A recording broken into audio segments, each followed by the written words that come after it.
Retail chain run చేసే company Avenue Super Mart Limited share 2025 July 14న 1.63% పడిపోయింది. Q1 FY26 earnings report పెట్టుబడిదారులను నిరాశపరిచింది.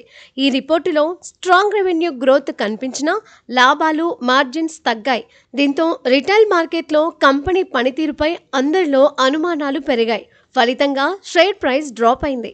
2026 ఆర్థిక సంవత్సరం మొదటి త్రైమాసికానికి డీమార్ట్ ఆదాయంలో 16.3% గ్రోత్ కనిపించింది. మొత్తం ఆదాయం 16,359.70 కోట్లకు చేరుకుంది.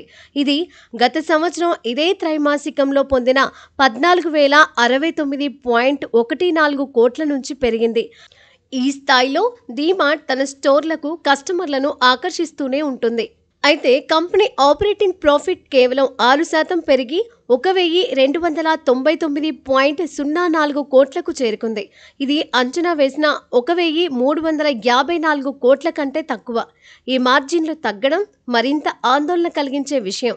ఇది గత సంవత్సరం 8.7% నుంచి 7.9%కి పడిపోయింది. మార్కెట్ అంచనా 8.2%ని దాటలేదు. దీని అర్థం డీమార్ట్ ప్రతి రూపాయి అమ్మకాలపై తక్కువ లాభాన్ని ఆర్జిస్తోంది. పెరుగుతున్న ఖర్చులు లేదా పోటీదారుల కారణంగా ఈ పరిస్థితి తలెత్తుండొచ్చని చెబుతున్నారు.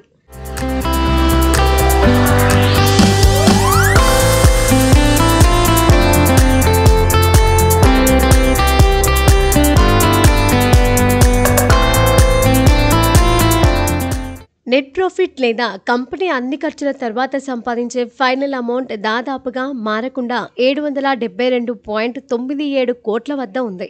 గత సంవత్సరం పొందిన 773.82 కోట్లతో పోలిస్తే కొంత తగ్గింది. ఇది మార్కెట్ అంచనా 883 కోట్ల కంటే చాలా తక్కువగా ఉంది. కంపెనీ ఓవరాల్గా ప్రాఫిట్స్ కొనసాగించడంలో సవాళ్లు ఎదుర్కొంటోంది. మార్ట్ లాభాలు ఆశించిన విధంగా పెరగకపోవడంతో పెట్టుబడిదారులు నిరాశ చెందారు. తగ్గుతున్న మార్జిన్లు రిటైల్ రంగంలో లాభాలు పొందడం కష్టమవుతోందని సూచిస్తున్నాయి. ఇతర రిటైలర్లు కస్టమర్ల కోసం పోటీ పడుతూ ఉండడంతో డీమార్ట్ ధరలను తక్కువగా ఉంచేందుకు ప్రయత్నిస్తోంది. దీంతో లాభాలు తగ్గుతున్నాయి.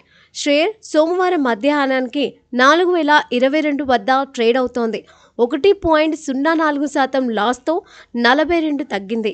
ఆర్థిక సవాళ్లు ఉన్నప్పటికీ జూన్ త్రైమాసికంలో 9 కొత్త స్టోర్లను డీమార్ట్ స్టార్ట్ చేసింది. 2025 జూన్ 30 నాటికి దాని మొత్తం స్టోర్ల సంఖ్య 424కు చేరింది. కంపెనీ వాల్యూ రిటైలింగ్పై దృష్టి పెట్టింది.